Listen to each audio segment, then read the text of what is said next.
श्रावण मासरे प्रभु शिवଙ୍କ शरणापन्न होई काउडिया भक्त माने जल लागि ब्राह्मणी नदीर मंदार घाट ठारू पानी उठाई विभिन्न शैवपीठ को बोलबम भक्त माने यात्रा करुछंती। आसंतु सीधा सड़क देखिबा मंदार घाटर दृश्य। त्रयंबकम यजामहे सुगंधि पुष्टि वर्धनम उर्वारुगमिव बंधनात् मृत्युमुखी अमावृता। हरि ओम नमः शिवाय। मु सुनाकर आपण आज एसआर टीवी परिवार तरफ आपण आज शुभेच्छा शुभकामना।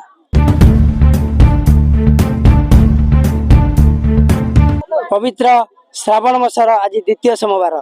प्रथम सोमवार अपेक्षा द्वितीय सोमवार रे आज ब्राह्मण नदी कूल भक्तों भिड़ जमी रही। आसतु बुझी रखा कपे वर ना तपे वर कथार अच्छी। बर्तमान भक्त मान बुझी रखा से क्यों वर को ग्रहण करेंगे आम आशा रखा।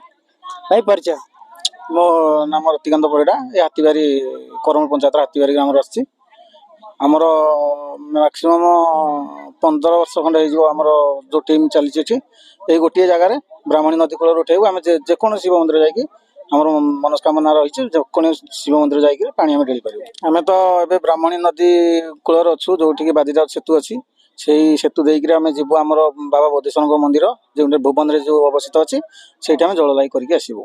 आपनकर मनस्कामना पूर्ण बोले आप केते प्रभु ऊपर आशा रखती। प्रभु तो सबू दे चलती तो मनस्कामना जहाँ भी अच्छी पूरण करेंगे बोली आशा रही। तो देखा जाऊ प्रभु ऊपर सब आमर कौन अच्छी आम तो कर्म कर चलिए फल तो प्रभु देवे ना।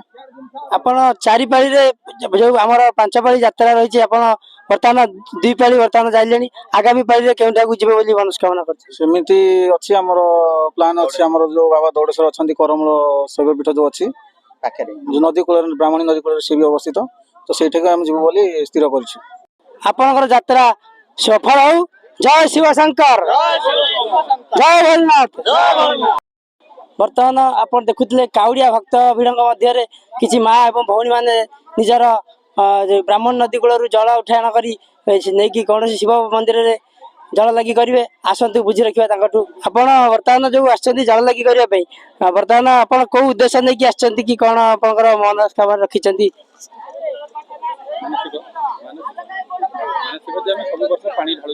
सब वर्ष पानी ढालिया मानसिक करूँ 12 वर्ष ढालू कपिलास पाखु आसो। केते वर्ष है तथापि आसले जल लाई कले प्रभु 2 वर्ष हो गला। धन्यवाद। आपण यात्रा भगवान शिव शंकर सफल करंतु। आपण यात्रा सफल हो। जय शिव शंकर। आम पाखे आउ जड़े काउडिया भक्त अच्छा आसतु तांकर मनरे कौन मनरे भावना अच्छी एवं केउ जगह को जाई जल लगी करेंगे आसतु बुझी रखा। भाई आपण परिचय। नमस्कार मु सुकिंदा आसी आमर भाई मैंने सब आसछन्ती। आपण ब्राह्मण नदी उठेकी आपण कोठी नेबे बोली भाभी आमे भाई मैंने आसु ब्राह्मणी नदी सुकिंदा शिव मंदिर पाखु आम सुकिंदा शिव मंदिर पाखु उठे पानी नहीं जावाई आसु। कौन आप भावना रखिछन्ती हमर प्रभु बर्तमान केते वर्ष है जल लाई कर आमे प्रायतः 6 वर्ष होलानी पाखापाखि एमती सब भाई मैंने आमे आसुचु जहाँ किसी आम ठाकुर आशीर्वाद जो आम किसी भल किसी होची जहाँ किसी मागिचु आम पूरण होती आम आसीचु ठाकुर डाकिक आम आसीचु। धन्यवाद भाई आमर सुकिंदा आसते जे तांकर मंतव्य दियंती जे से वर्तमान जे जहाँ आशा रखिछन्ती प्रभु तांकु देइछन्ती 6 वर्ष है से वर्तमान आसछन्ती जो आशा रखिछन्ती भगवान तांकु देइछन्ती सी आज वर्तमान ब्राह्मण नदी उठेई सुकिंदा तांका शैव पीठ को नहीं जल लगी करिवे बोली मन रे भावना रखिछन्ती। आमर एसआर टीवी परिवार तरफ तांकु अशेष अशेष धन्यवाद। तांकर यात्रा सफल हो। वर्तमान आम पाखे सुकिंदार जड़े काउडिया भक्त अच्छा आसतु बुझी रखा ताकू कौन ताकर बर्तमान जो जल लगी करके जो बर्तमान से पहुंचती आज से कौन ताकर मनस्कामना पूर्ण करी कौन सी कार्य सफल होती से बाबद आज बुझी रखा। आप परिचय सर मो घर सुकिंदा मो मकरंद देउरी मो नाम आम जो काउडिया भक्त आसु आज तो नुह दीर्घ 12 वर्ष है ठाकुर दयारू आम गोसेवा भी करुचु ठाकुर द्वारा तो आम बाहर को जाई पारनु पाखरे पाखरे जा पानी ढालुचु बाहर को जावाक टाइम ना एक्सीडेंट गोरु गाई रास्ता पर जहाँ एक्सीडेंट होती सेवा करुचु निज भितर चांदा फांदा करुचु मोर गोटे गोशाला अच्छी सुकिंदा आमर कहबार मूल्य परिचय किंतु आम गोशाला भगवान दयारू भल रो भल आगू ना करू आम गोशाला नीलकंठेश्वर दयारू शिव ପ୍ରାର୍ଥନାରେ ଆମେ ଭଗବାନଙ୍କ ସେବା କରିବାକୁ ଉଚିତ। ସୁନ୍ଦର ଭାବନା। ବର୍ତ୍ତମାନ ଭକ୍ତମାନେ ଦେଖୁଥିଲେ ସୁକିନ୍ଦାର ଭକ୍ତମାନେ ଏକ ଶିବଙ୍କ ଉପରେ ଯୋଉ ଭରସା ରଖିଥିଲେ ବର୍ତ୍ତମାନ ସିଏ ଏକ ସୁନ୍ଦର କାର୍ଯ୍ୟକ୍ରମ କରିଛନ୍ତି, ଗୋଶାଳା କରିଛନ୍ତି। ଯୋଉ ଗାଈ ଗୋରୁ ମାନେ କିଛି ଖଞ୍ଜ ହେଇଯାଉଛନ୍ତି କି କୌଣସି ଆକ୍ସିଡେଣ୍ଟ ହେଇଯାଉଛନ୍ତି ସେମାନେ ଆଣି ତାଙ୍କର ସୁଚାରୁ ରୂପେ ତାଙ୍କର ସ୍ୱାସ୍ଥ୍ୟକୁ ଭଲ କରି ଏକ ବହୁତ ଭଲ ଚିନ୍ତାଧାରା ନେଇଛନ୍ତି। ଭଗବାନ ତାଙ୍କର କାମନା ସଫଳ କରନ୍ତୁ। ବର୍ତ୍ତମାନ ଆମର ବ୍ରାହ୍ମଣୀ ନଦୀ କୂଳରେ ଆମର ଏଇ ଯୋଉ ନୂଆ ଗାଁ ଢେଙ୍କାନାଳ ନୂଆ ଗାଁର କିଛି କାଉଡ଼ିଆ ଭକ୍ତ ଅଛନ୍ତି। ଆସନ୍ତୁ ବୁଝି ରଖିବା ତାଙ୍କର କଣ ମନରେ ଭାବନା ଅଛନ୍ତି, କେଉଁ ଜାଗାକୁ ନେଇକି ପ୍ରଭୁଙ୍କ ପାଖରେ ଜଲାଇ କରିବେ ବୋଲି ମନସ୍କାମନା କରିଛନ୍ତି। ଭାଇ ପରିଚୟ ଆପଣ? ସୌମେନ୍ଦ୍ର ବାରିକ, ନୂଆ ଗାଁ ଆମର ଏଇ ଢେଙ୍କାନାଳ ନୂଆ ଗାଁ ଘର। ଆମେ ଆସିଛୁ ଏଇ ବ୍ରାହ୍ମଣ ନଦୀ କି ପାଣି ଉଠେଇ ଆମେ ଆମ ବାବା ବୁଦ୍ଧେଶ୍ୱର ଭୁବନକୁ ଯିବୁ। ଆଉ ଆଜି ସମସ୍ତେ ବହୁତ ମନସ୍କାମନା ଆଶା ରଖି ଆସିଛୁ। ଏଠୁ ସମସ୍ତଙ୍କର କିଛି କିଛି ମନସ୍କାମନା ଅଛି, ସମସ୍ତେ ନିଜ ନିଜ ମନସ୍କାମନା ନେଇକି ଆସିଛନ୍ତି। ଆଉ ସବୁ କିଛି ସୁରକ୍ଷିତରେ ଯିବା ପାଇଁ ଆମେ ସବୁ ଚାହିଁଛୁ। ଆଉ ବର୍ତ୍ତମାନ ଆମର କେତେ ବର୍ଷ ହେଲା ଆପଣ ବର୍ତ୍ତମାନ ଏମିତି ବର୍ତ୍ତମାନ ଆପଣ ଜଲାଇକି କଲେଣି? ମୋର ହେଇଗଲା 25 ବର୍ଷ ଏଠି ଜଳ ଲାଗି ହେଇଗଲାଣି। ଆଉ ମତେ ଆସିକି 42 ବର୍ଷ ହେଲା।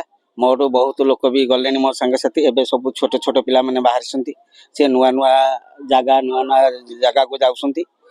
ବିଭିନ୍ନ ପ୍ରକାର ଆଶା ଭରସା ନେଇକି ଯାଉଛନ୍ତି। ଆଉ ବର୍ତ୍ତମାନ ତାହେଲେ ଆପଣଙ୍କର ବର୍ତ୍ତମାନ ଯୋଉ ଆଶା ରଖିଛନ୍ତି ଆପଣଙ୍କର ସବୁ ପୂର୍ଣ୍ଣ ହେଇଛି ତ? ହଁ, ଆମର ଯୋଉ ଆଶାଟା ମୁଁ ରଖିଥିଲି ମୋର ପୂର୍ଣ୍ଣ ହେଇଛି। ପୂର୍ଣ୍ଣ ହେବା ପରେ ମୁଁ ଆଜି ପର୍ଯ୍ୟନ୍ତ ବି ସେଇ ମନସ୍କାମନା ମୋର ପୂର୍ଣ୍ଣ ହେବା ପରେ ଆଜି ପର୍ଯ୍ୟନ୍ତ ବାବାଙ୍କ ପାଖରେ ଚାଲୁ ରଖିଛି। ବର୍ତ୍ତମାନ ଆପଣ ଦେଖିପାରୁଥିଲେ ବର୍ତ୍ତମାନ ଦୀର୍ଘ ଭକ୍ତ 25 ବର୍ଷ ଧରି ଏକ ଜଳ ଲାଗି କରିଛନ୍ତି, ତାଙ୍କର ମନସ୍କାମନା ପୂର୍ଣ୍ଣ ହେଇଛନ୍ତି। ସେ ଆଜି ଆମ ପାଖରେ ପ୍ରକାଶ କରିଛନ୍ତି। ଆମେ ତାଙ୍କୁ ଏସ୍ଆର୍ ପରିବାର ଟିଭି ତରଫରୁ ଆପଣମାନଙ୍କୁ ଅଶେଷ ଅଶେଷ ଧନ୍ୟବାଦ। ଜୟ ଶିବଶଙ୍କର। ବର୍ତ୍ତମାନ ପ୍ରଥମ ପାଳି ଅପେକ୍ଷା ଆଜି ଦ୍ୱିତୀୟ ପାଳିରେ ବହୁତ ଭକ୍ତଙ୍କର ଭିଡ଼ ବ୍ରହ୍ମଣୀ ନଦୀ କୂଳରେ ଲାଗିଛି। ଆମ ପାଖରେ ଭୁବନ ଅଗ୍ନିଶମ ବିଭାଗର ସମସ୍ତ କର୍ମକର୍ତ୍ତା ମାନେ ଆସି ଅଛନ୍ତି। ବର୍ତ୍ତମାନ ପ୍ରଥମ ପାଳି ଅବସର କେମିତି ଥିଲା ଆଉ ଆଜି ବର୍ତ୍ତମାନ କେମିତି କଣ ଅଛି, ସେମାନେ ସେ ବାବଦରେ କିଭଳି ଭାବରେ ପ୍ରସ୍ତୁତକରଣ ହେଇଛନ୍ତି ଆସନ୍ତୁ ତାଙ୍କର ବୁଝି ରଖିବା। ସାର୍ ଆପଣଙ୍କ ପରିଚୟ? ମୋ ନାଁ ମଧୁସୂଦନ ମହାନ୍ତି, ମୁଖ୍ୟ ଆଗ୍ନିକ, ଭୁବନ ଅଗ୍ନିଶମ କେନ୍ଦ୍ର। ଆପଣ ତ ପ୍ରଥମ ପାଳି ବି ଆସିଥିଲେ। ବର୍ତ୍ତମାନ ପ୍ରଥମ ପାଳିର ଅନୁଭୂତି କେମିତି ଥିଲା? ଆଜି ବର୍ତ୍ତମାନ ଯୋଉ ଭକ୍ତ ବର୍ତ୍ତମାନ ବଢିଛନ୍ତି ସେ ବାବଦରେ କଣ ପ୍ରସ୍ତୁତିକରଣ ହେଇକି ଆସିଛନ୍ତି? ପ୍ରଥମ ପାଳିର ଅନୁଭୂତି ବି ଆମକୁ କିଛି ଜଣେଇବେ। ଆମେ ପ୍ରଥମ ପାଳି ନୁହେଁ, ସବୁ ପାଳି ପରି ସବୁ ପାଳି ଯେମିତି ପ୍ରସ୍ତୁତ କରାଯାଏ ଏପାଳି ବି ସେମିତି ପ୍ରସ୍ତୁତ କରାହେଇଛି। କିନ୍ତୁ ଦେଖାଯାଉଛି ପ୍ରଥମ ପାଳି ଠାରୁ ଢେର ସାରା ଅଧିକ ଲୋକ ହେଇଛନ୍ତି। ପାଖାପାଖି 1500-2000 ଲୋକ ହେବେ ବୋଧେ ଜଣା ପଡୁଛି।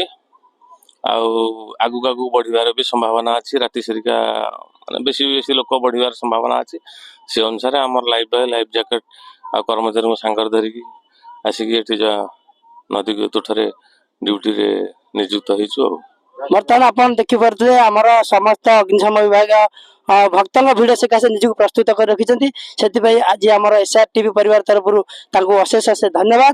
ବର୍ତ୍ତମାନ ଯୋଉ କାଉଡ଼ିଆ ଭକ୍ତ ଆମର ଯୋଉ ବ୍ରାହ୍ମଣୀ ନଦୀରୁ ଜଳ ଲାଗି ପାଇଁ ପାଣି ଉଠାଣ କରୁଛନ୍ତି, ସେଥି ନିମନ୍ତେ ଆମର ଯୋଉ ଜଳଖିଆ ଭାଇ ଦୋକାନ ଦେଇଛନ୍ତି ତାଙ୍କଠୁ ଆସ ବୁଝି ରଖିବା କଣ କେମିତି ତାଙ୍କର ଜଳଖିଆ ରଖିଛନ୍ତି ଭକ୍ତଙ୍କ ପାଇଁ। ଆଉ ଭାଇ ପରିଚୟ? ମୋହନ କୁମାର ଦାସ, ମୋ ଘର ବିଜୟନଗର ଚିତ୍ତଲପୁର। ଆପଣ ଯୋଉ ଜଳଖିଆ ଦଉଛନ୍ତି ଏଥିରେ କଣ ବିନା ପିଆଜ ରସୁଣ ନା ମାନେ କଣ କେମିତି? ନା, ଖାଲି ଅଦାରେ ହେଇଛି, ବିନା ପିଆଜ ରସୁଣ। କଣ କେମିତି ଆପଣ ରଖିଛନ୍ତି ତାର ପ୍ଲେଟ ପ୍ରତି କେମିତି କଣ ଦାମ ରଖିଛନ୍ତି? ପ୍ଲେଟଟା 30 ଟଙ୍କା। ହଁ, ବର୍ତ୍ତମାନ ଆପଣ ପ୍ଲେଟ ପ୍ରତି 30 ଟଙ୍କା ରଖିଛନ୍ତି। ସେଥିପାଇଁ ଆମକୁ ଏସ୍ଆର୍ ଟିଭି ତରଫରୁ ଆପଣମାନଙ୍କୁ ଅଶେଷ ଅଶେଷ ଧନ୍ୟବାଦ। ଭକ୍ତଙ୍କ ପାଇଁ ଆପଣ ଯୋଉ ସେବା ଟିକେ କରିଛନ୍ତି ଆପଣଙ୍କୁ ଏସ୍ଆର୍ ଟିଭି ପରିବାର ତରଫରୁ ଆପଣଙ୍କୁ ଅଶେଷ ଅଶେଷ ଧନ୍ୟବାଦ।